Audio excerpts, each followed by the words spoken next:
از لبی ناند وطن من قوت پیدا کنم.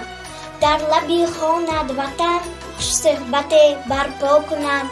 راحت کافی مرا تا بر مرادی دل رسم. در کافی خاکت وطن من خوش را دنیا کنم. ای وطن گهواره ای دیرینی اجدادان من. پاکی ای روح، پاکی ای جان، پاکی ای وجدان من. روزی سخت بر سرت آمد منم در خدمتت. کر به باشم اگر غافلانی قسمتت. آفت گردم به آفت تا که از دوشت فتد.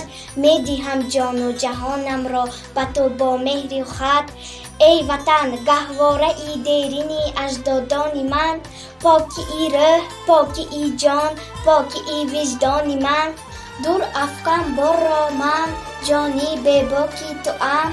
پاسبان روز و شب در خاک و افلاکی تو ام. چون چنارم بر سری خاکی شهیدانت وطن. خاکی پاکی سرنوشتم صدقه ای خاکی وطن. ای وطن گهواره ای دیرینی اجدادان من. پاکی ای روح، پاکی ای جان، پاکی ای وجدان من.